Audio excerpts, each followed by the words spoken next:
What is up, crew? Welcome to another episode of Seek the Edge podcast, where our goal is to challenge you outside of your comfort zone so you can see and feel and understand the God-given potential inside. But before I get into it, we have our all-women's 5K and Young Girls 1 Miler coming up on May 17th here in Columbus, Ohio. And our big goal for it is we partnered with Rocks Ruling Our Experiences, where we are trying to fund 100 girls for their program. And if you've never heard of Rocks, it is a charity so close to my heart because they empower these young girls, elementary school, middle school, high school, to feel confident, to step into leadership, and they do a self-defense lesson that is always their favorite. So if you are here May 17th, Columbus, Ohio, come out. We would love to have you. And secondly, not to get into this, but we're going to end this first, Faith RX. Yep. Is you brought Faith RX. So tell me a little bit, Britt, about Faith RX, and then we're going to get into it from there. Cool.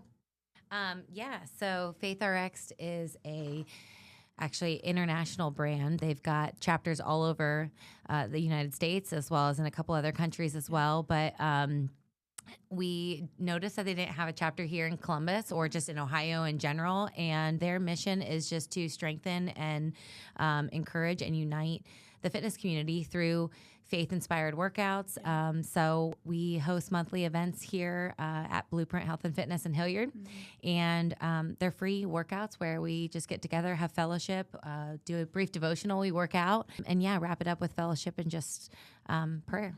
Yeah, so, and you own Blueprint. Correct. Yeah, where they have the Faith RX events at. Yes. And next one is April 12th, just to get it out there. Yep. Quick. Next weekend, April 12th. Let's go. Yeah, Okay, right before that's Easter. good. It's always the second Saturday of a month. So if you're local and ever would want to participate in something like that, or just love to work out and want to also be a part of a godly community, it's just a great way to just build community and expand your network and, combine two things that you love, faith and fitness, and do it in a unique way. Yeah, and that's big. We talked.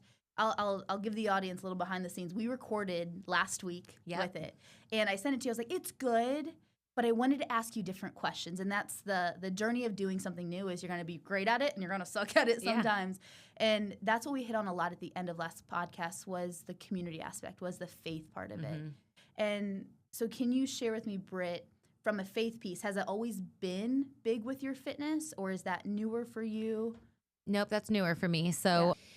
We rebranded the business it's been almost a year and a half now. Yeah. So that was something that we did as an act of faith, honestly. It got to a place where I felt really disconnected with the prior brand once I found my faith. It was always like, once I found my love for fitness and for training, I think for me, in my mind, I had the idea of just health and wellness. I took care of myself physically and tried to mentally and emotionally and things like that. But that spiritual element was something that was missing. And it really wasn't until that clicked that I really felt like that was such a big component. I mean, that was the component. I was definitely getting really caught up in athletic accomplishments to just identify your worth and things like that. And it wasn't until just I reunited with my faith and really saw that the bigger picture of that, that we started to encompass that in the business and really make that a part of our overall mission for the business when we rebranded. And it's not like it's so in your face, but it's just an element that embodies our core values. Who are we, the way we carry ourselves, the way we treat other people, both in our studio and how we present ourselves in the community was just really important to put on paper, just as a way to just like something to aspire to just be in your daily life, not just on Sunday. So yeah. And the Faith RX component of that, I just, once I found out about it, I was really just intrigued by it. It's like, man, that sounds kind of fun to work out to worship music. And I'd be jamming. I did that on my own, I did that on my own, but I was like, gosh, how cool would that be to do that with a community of people? And started just looking into it on Instagram. And it was about a year from the time I originally reached out to them until the time we actually had our first event. But it was just one of those things where I noticed that there wasn't anything local like that. And definitely for like the demographic or the population of our client base and myself even. And I think as you get a little bit older, it's harder to find just things to do like that, you know? With the same values. Yeah, for too, sure. You know? So, yeah, that's kind of how it all transpired. It's new. Yeah. So. No, that's amazing. And I've been to a few Faith RX events, and I'm grateful to be a part of it and all of that. And what I really took away from it was the community aspect and being with people that have those foundational values. You know, you're not going to Bible beat somebody over the head when they come, but it's like, you know, they have the values that faith's important to them. They have the values that to love other people. They have the values of, yes, our fitness and health is important, but it's not the only thing to us. And I definitely had a time in my life where my health and fitness was like the thing on the pedestal. Like that's what I hung my everything on, was how I looked, how I felt, all of that. And when you realize there's something so much deeper to it, I mean, we work with women all the time where it's like, yes, you come in by wanting to have a specific goal, fitness-wise or any of that, and that's amazing. But there's so much more depth to you than just that, which is really cool to be a part of a community like that understands that. For sure. Definitely. No, I completely agree with that. And I think that's exactly where I was when we decided to rebrand, because I was sort of like, I can't be the only one who's felt this way, who's chased these accomplishments and really their worth was sort of tied up in all of that. And I think it's easy to do as an athlete. And I don't think setting those goals is a bad thing by any means. It's great to stretch yourself and to push your limits and go outside your comfort zone. I didn't pay with her to say those that. things. Yeah. What's that? Said I didn't pay her to say that. I know. But that said, I think, I don't know, when you've got that sort of backbone or foundation of just you're okay without all of that. You're more than those accomplishments. Like those are great, but that doesn't encompass just your soul, you know? I mean, for the sake of getting pretty deep, but No, that's good. So I know there's one person out there that's listening that's like, Britt, what you're saying is amazing.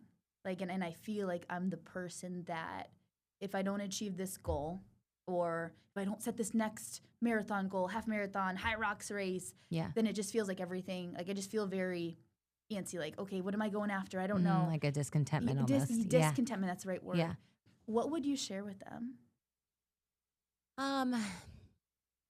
Gosh.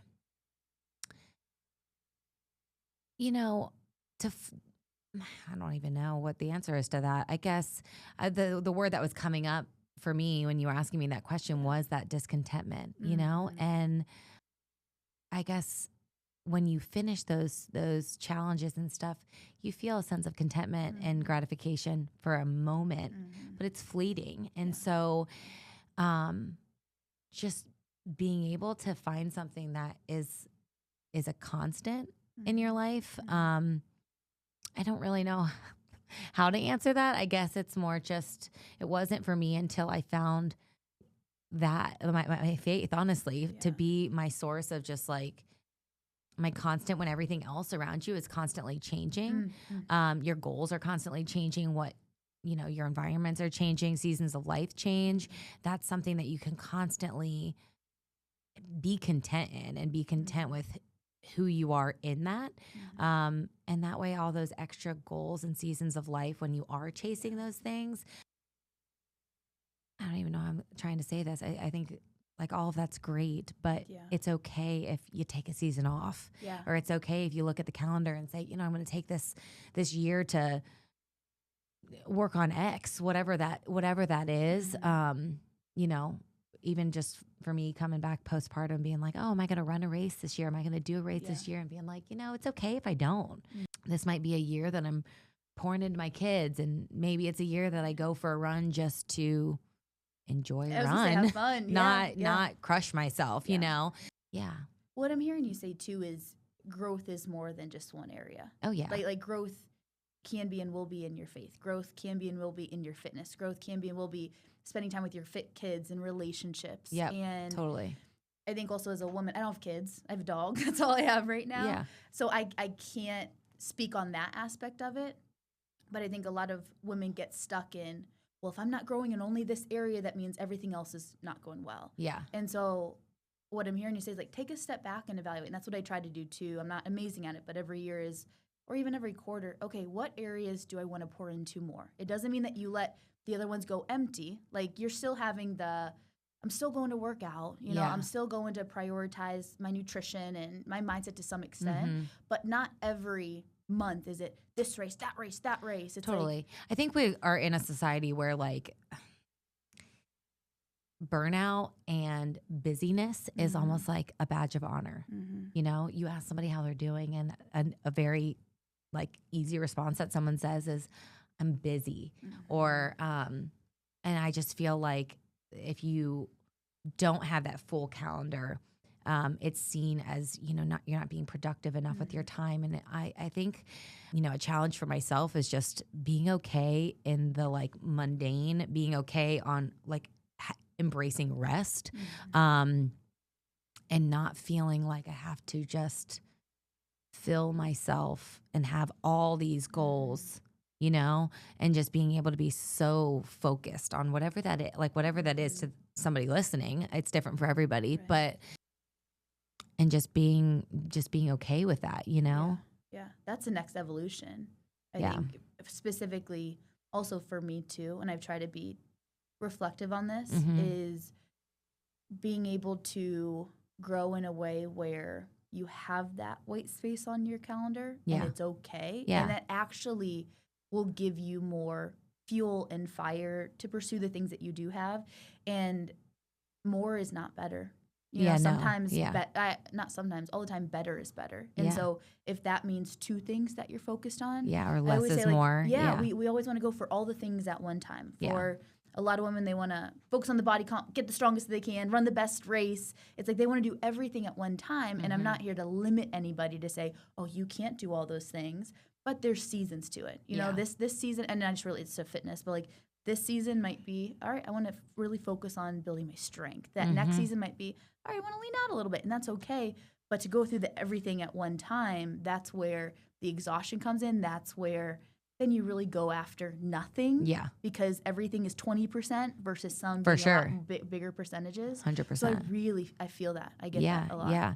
And just, again, going back to that discontentment, I think sometimes it's easy if you don't have like a clear vision, or maybe you're uncomfortable in that white space, you know, when you're talking about your calendar or just your day, sitting in those like quiet times can be really, really uncomfortable and really hard. But a friend challenged me a long time ago. I remember like looking for discernment with the business at the time. And I was just like, I don't even know what I'm going to do, what to do next. And I don't know how to tap into that, to hear from God on what to do next. And she said, are you slowing down enough to even listen? And that challenged me a lot because, again, at the time I was definitely that hamster on a hamster wheel, just churning through the weeks. And I was not creating space. And I think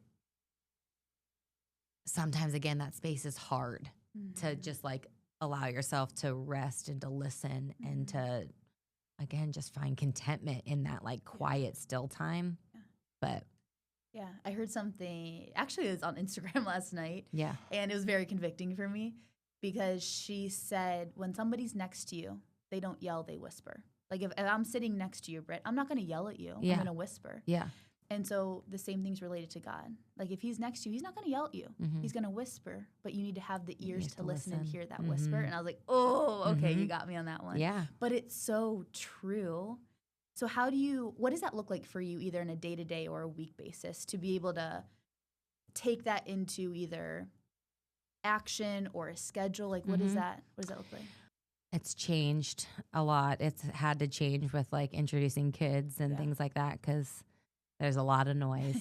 So it used to be like my drive time listening to worship music, and now my car time's listening to Moana soundtrack and things like that.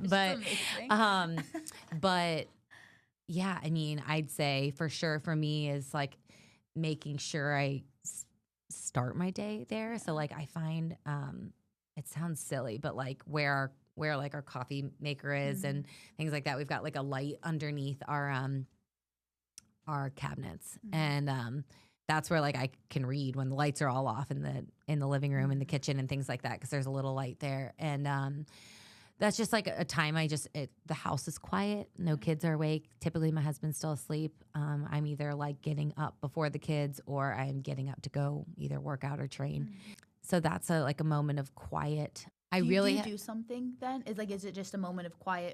It's both. I either like will read a devotional or my Bible's out there. So sometimes open the Word, and sometimes it is just quiet. I spend more time like quietly and like more intentionally praying at night, like when I'm going to bed, I think a little bit more. Sometimes, I mean, it's very rare that I'm in the car by myself, but when I am in the car by myself, sometimes those moments. Honestly though, running. I feel like running is a time that I can really like connect. I usually run to worship music, which a lot of people think is crazy, but Forrest Frank was my go-to. It amps me up for sure. So I sometimes will, like those are moments. I don't know. I feel like you definitely have to be intentional. Again, going back to just like the busyness. It doesn't even feel like sometimes I'm that busy, but now that there's other like more humans that depend on me, you know, alone time is few and far between, you know? So I really have to create that space. Yeah, definitely. So I was talking with a friend 2 days ago. Yeah. And I was like, I just feel like for me, March, which we're recording this April 2nd right now, but March went so fast. Yeah. Like it just felt like it was the end of February and then now it's April.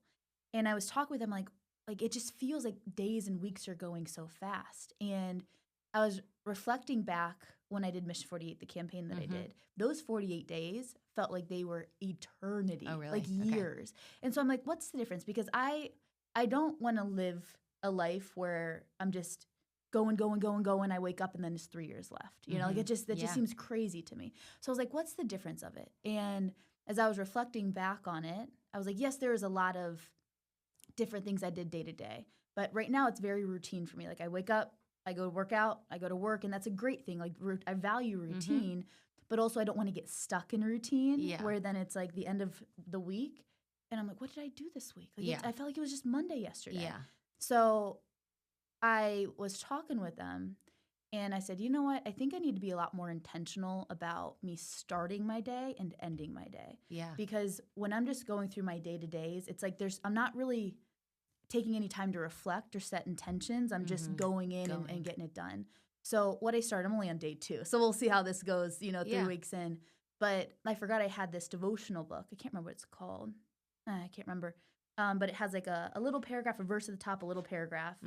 And so I started, instead of setting my snooze a bajillion times, because I will do that, I'm like, Kels, wake up 10 more minutes early and do the devotional and then ask yourself 3 questions. Like, I think the first one was, what is a goal that you have to make sure my focus is where it is? Secondly, how can you be a blessing today? And then thirdly, what's my third question? Oh, what's my intention for today? Like what's my focus for today? Yeah. And like I said, I'm on day 2, but just that pause at the beginning part of my day, and I'm not waking up any earlier, really. I'm just stopped hitting snooze a bajillion times, and it has made me feel calmer. It has made me feel more clear going into the day. Yeah, and then even at the end of the night, I went to a conference a couple months ago, and she had these 3 questions at the end of the night, just a quick 2 minutes. And it was like, what is a win that you had that day? So like pulling out, it can be a small or big one. Yep. Secondly, what is proof that your vision or goal is coming true? And I think especially for entrepreneurs, that can be, it can be important to make sure that it aligns with that.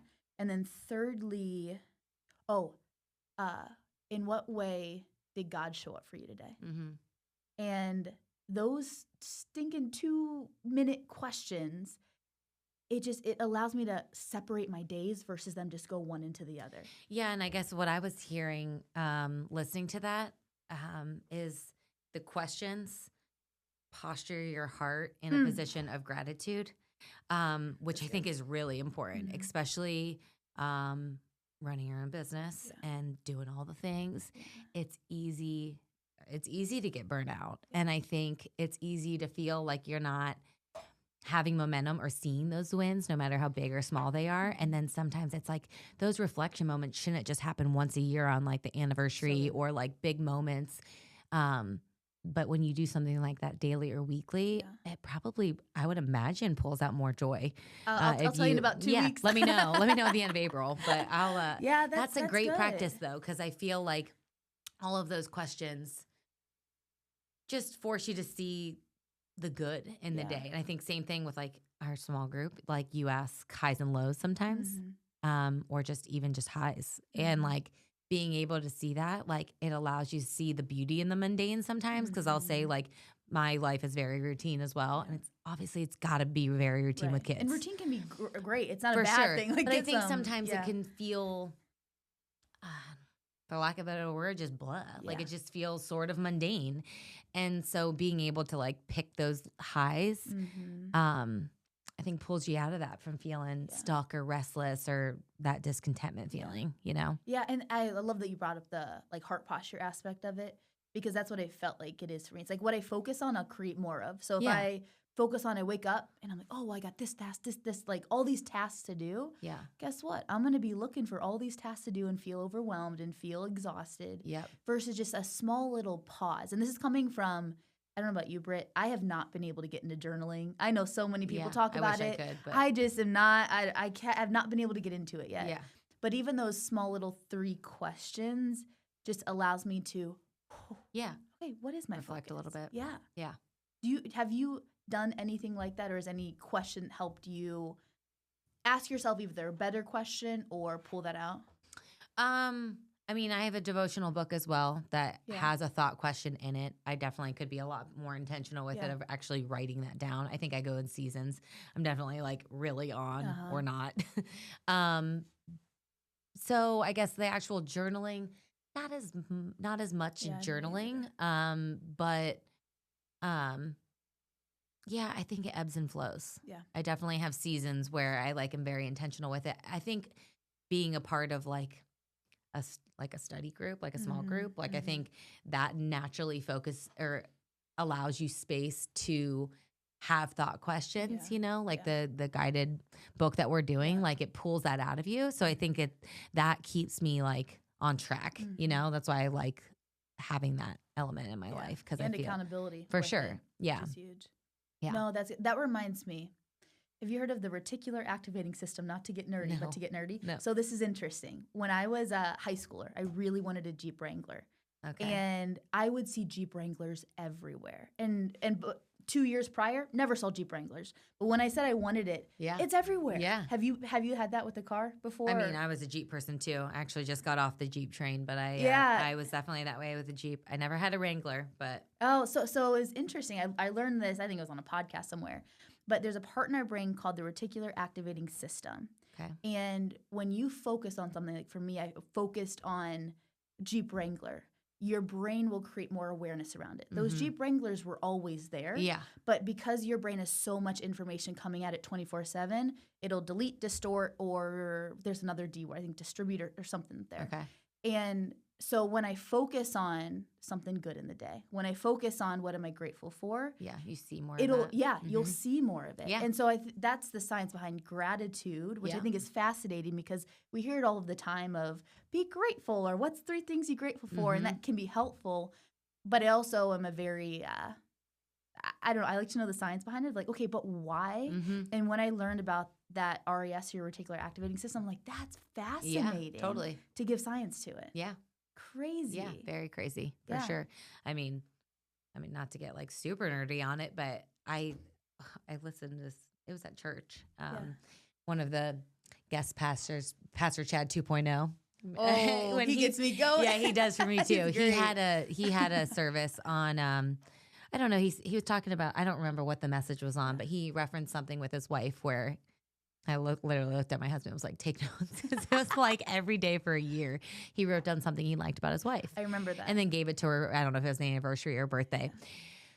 But it really hit home because to your point about like doing that practice, not that he didn't love his wife before, but it really drew just appreciation and gratitude and just like awareness of all the good in that relationship. It's the same with anything. You know, I think when you But to your point about the science about it, now it's cool Yeah. to know the science about it and why it like Yeah. draws that. But yeah, can you imagine if every day you woke up and talked about how much you didn't want to go train for this race, and every time you started to run and you were like, this run's going to be terrible. Mm-hmm. I'm not going to finish. My legs are going to be sore, yada, yada. You never get to the start line. Mm. But if you know, just had a better posture with it. And I don't know. That whole thing is pretty cool though. Yeah, it's what your brain does. That's when I was training for the race, the 100 that I did. Yeah. I always told myself, I'm not a runner. Like, oh, I'm just not a runner. And it's like, Kels, if you keep telling yourself that story, you're just going to prove yourself for right. sure. Totally. Like, it just, so that story doesn't serve you. Yeah. So my flip wasn't, oh, I'm a runner now. But it's like, I'm going to do the thing. I'm going to do the workout. I'm going to finish the run. Yeah. And I'm just not going to tell myself I'm not a runner. Yeah. Sometimes it's not telling yourself something positive, but just stop telling yourself something negative.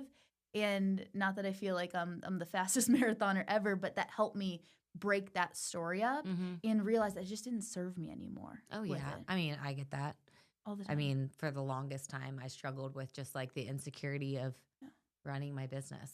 Yeah. Like, I stopped playing my sport after my senior year of high school. I didn't go on to be a collegiate athlete. So I always just told myself for certain reasons I was not equipped or qualified to do this. I just felt like you weren't enough. Like, you don't have all the accolades or the certifications, you know, all the just awards behind your name for accomplishments in college or something like that. And I always just felt inferior because of that. And to your point about like, no, you are qualified for this. You might have had a different route than XYZ, but that doesn't, I don't know. So I guess to your point about like, you start to believe the lie of the narrative that you tell yourself. And if I told myself that I'm not good enough for this, or I'm going to fail, or I'm not worthy of this, and you'll start to believe it, and it will reflect in your performance, in my opinion. So I think, I mean, definitely with the rebrand and that whole spiritual journey that I went down was really pivotal for me with work, to just allow myself to be in this position and say, I am worthy. I am equipped to do this. I think we talked about this in our last take, but something I always say to myself. It's literally written down on the wall in a closet in my gym. But God doesn't call the equipped, it's called. Yeah. I say it to myself all the time whenever I feel like not worthy of anything that I'm doing, whether it be work or work related or not. Just reminding myself of that he put you here for a reason. And he's going to see you through it. So and it's not just in your doing, you know, it's in him doing it also with you and through you. For sure. Too. That's what I wanted to ask you about. I had it on my questions here of being an entrepreneur and having faith be the foundation of it. How has faith played into your entrepreneurial journey? It's a huge piece. I don't know how people do it without it. I said the same thing, Britt. Same thing. I think it is my source of comfort of like, if this doesn't work out, I will be okay. It's like that. It's the foundation of everything. Yeah. Truly. It's, you know, I am not my business. I always used to be so tied up in that, thinking like, oh, if this doesn't work out, then who am I? And I think when you find who you are in Christ, it doesn't matter if those things, like when you identify yourself as a wife, as a mom, as a dog mom, as a runner, as anything, as your sport, as your job, if those things don't work out, if the marriage ends, if, you know, you have an injury that you can never run again or play your sport again, I think that's where a lot of people find themselves in that like valley at some point in their life, when their identity is so caught up in whatever they do, if it's a career or a sport, whatever. And I think for me, like the moment I had that breakthrough, it just gave me the courage, I guess, to take risks, because it was just, I sort of felt like I had nothing to lose. Like, yes, I could lose all of this, but it sort of gives you that feeling of like, he's got me. He's going to have the next thing figured out already. And it just gives you a sense of peace, especially when things aren't going well. In small business, it is like this. It's kind of a roller coaster. There's Yeah. ebbs and flows of it. And it's definitely given me this sense of just, I don't know, peace at times when it's not going okay. And, yeah, so going back to, I don't know how you run a small business without it.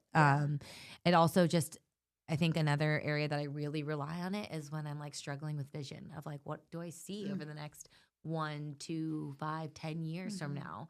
I don't know all the answers. And I've always used the analogy of a staircase. Like when it was planted on my heart to rebrand, I always was like, I can see one stair of the entire staircase, but I just need to take the step. He just wants me to take that first step and just trust him.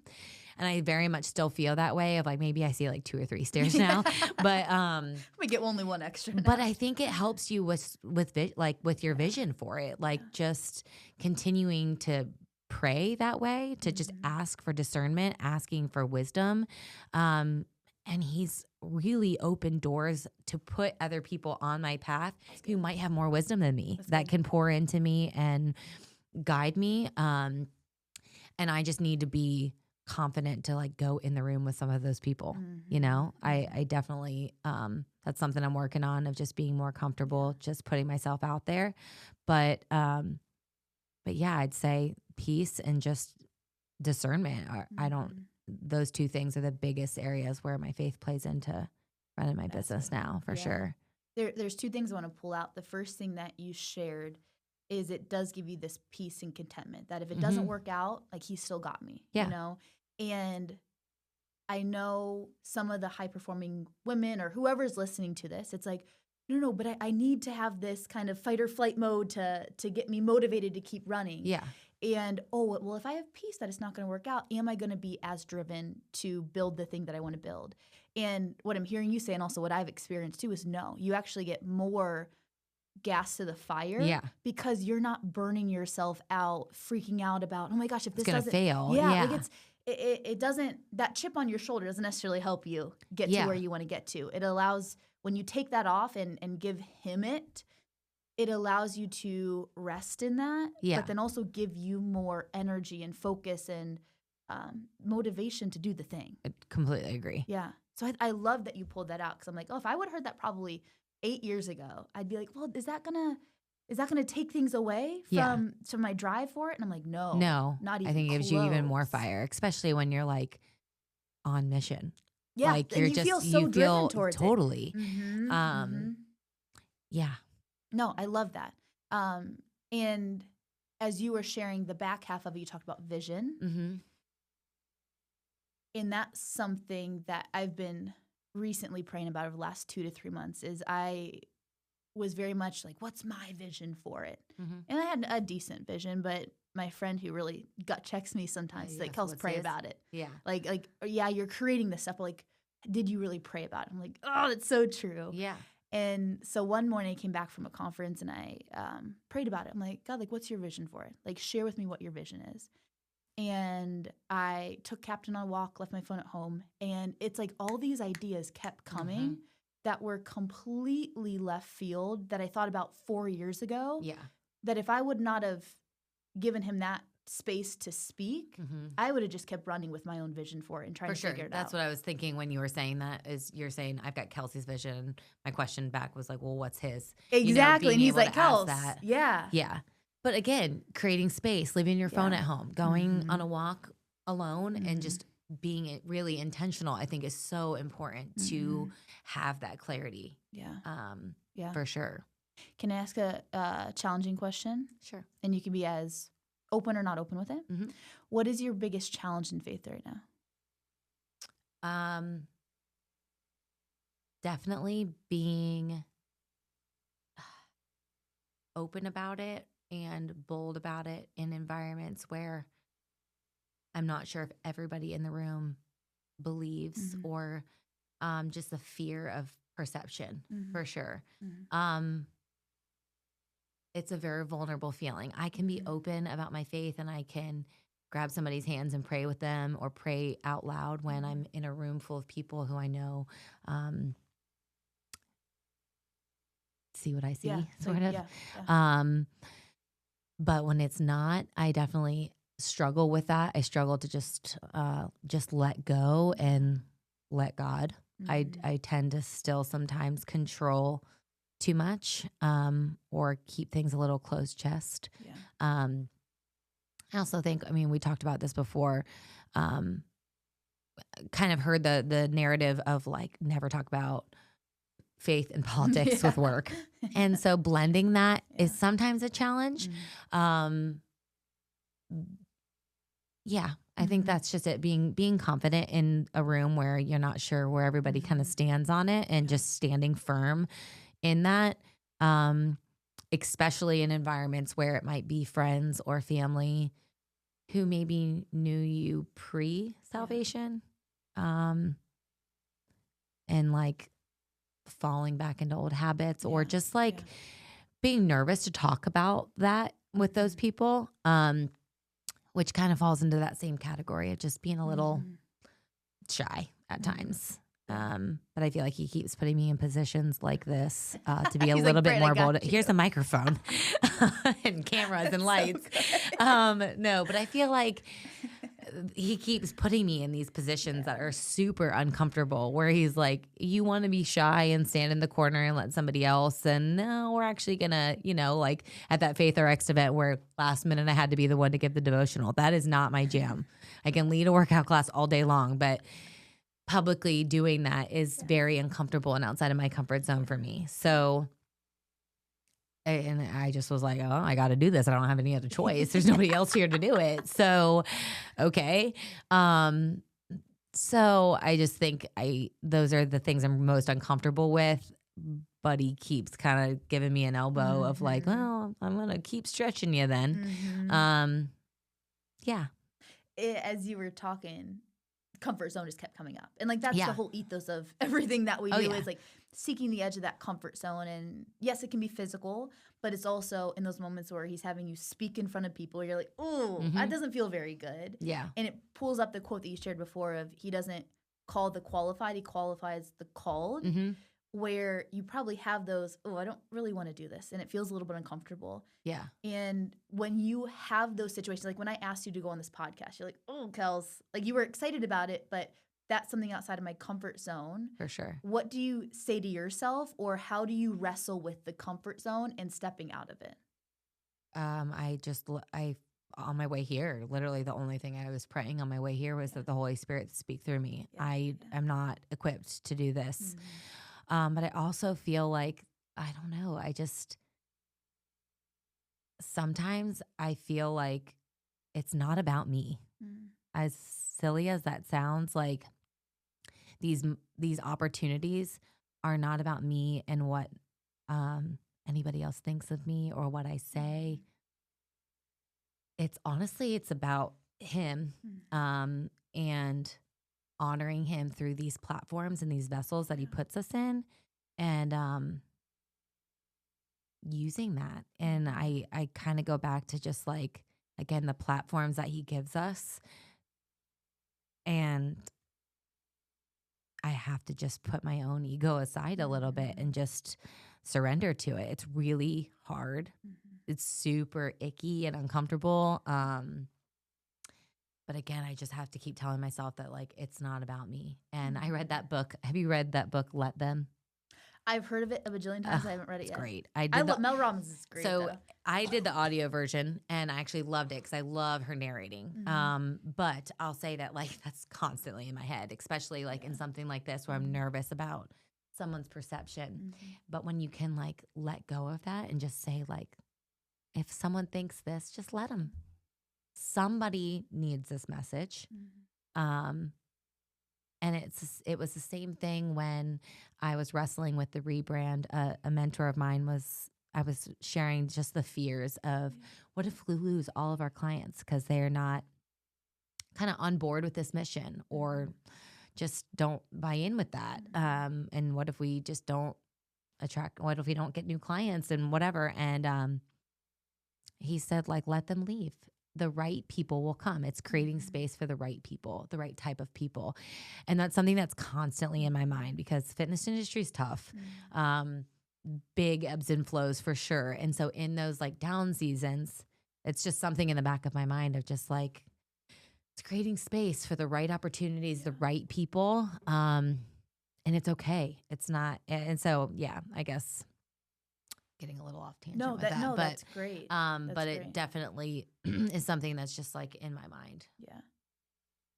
And I want to pull this out with you. If you would have never challenged your comfort zone and started the business and started Blueprint, how many people have been impacted by you being willing to say yes to that really scary nudge that you probably didn't want to do internally? Yeah. But like, how many people have been impacted from that? And it's not saying, okay, it's only Britt, like take all the pride. It's him. We know that.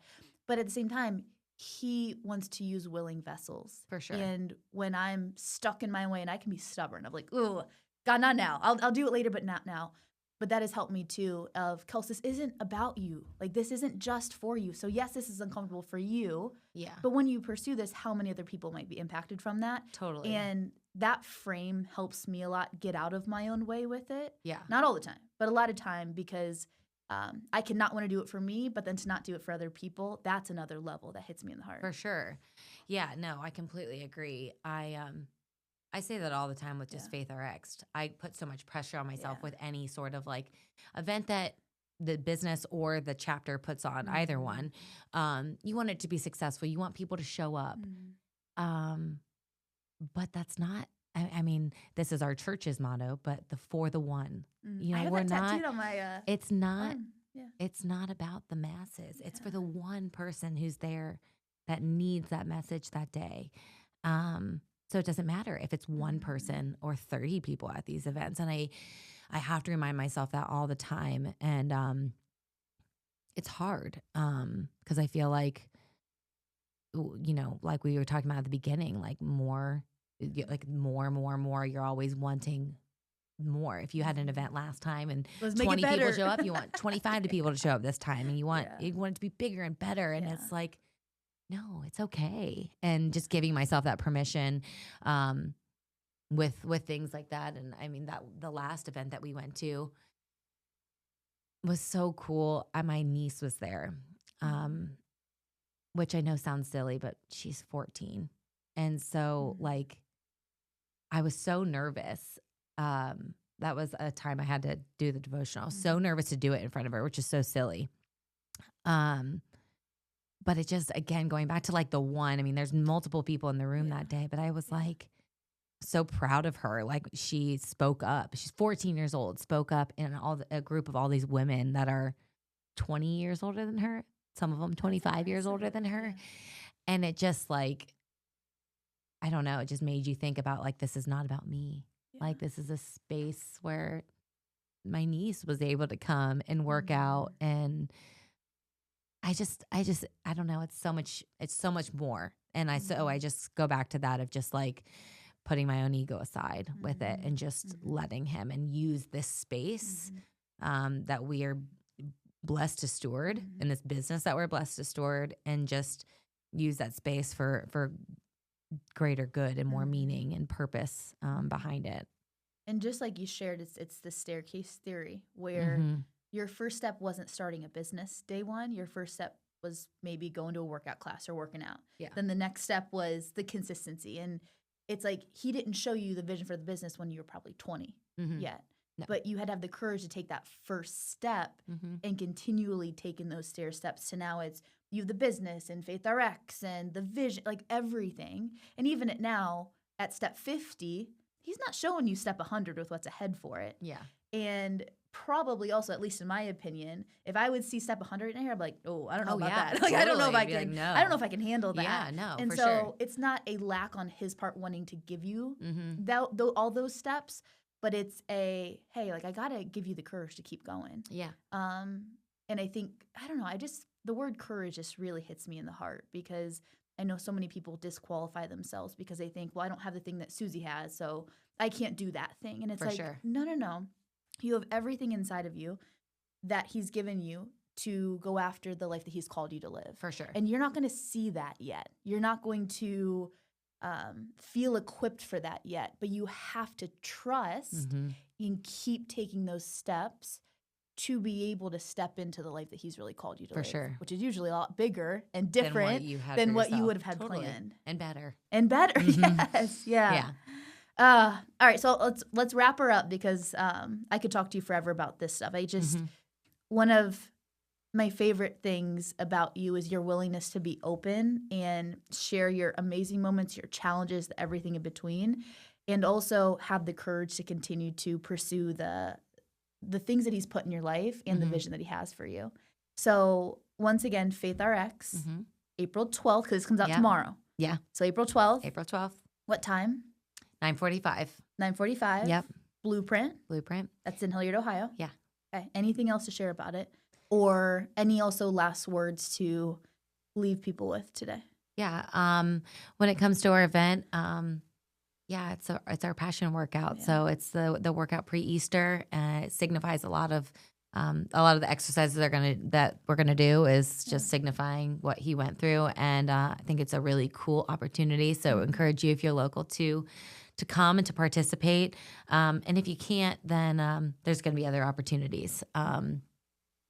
And just continue to put yourself out there. Mic drop it on that. Yeah. Well, Britt, thank you so much for. Thank you. Hey, second take, baby. Yeah, this is even better. This is it. This is it. We have to do take 3 then. Good. Yeah. Hey, trust me. I would love to have you on again, and I'm excited to continue to grow our faith together in the small group that we have, and just to continue to encourage each other. I love the part in the Bible where it's like iron sharpens iron. Yep. And it's the written on our wall at the gym. Oh, is it really? Man. It is. It's just, it's special to me, and I don't take the relationships that he's given me in my life for granted. So I just appreciate you, the person that you are, and also just continually inspiring me to keep taking the step when my own ego doesn't want to. Yeah. I'm like, all right, Britt can do it, Kels. You can do it too. Yeah. So I just want to say thank you. No, likewise. Thank you for having me. Of course. Yeah. Well, everybody, thank you so much for tuning in. Second Take was on it, baby.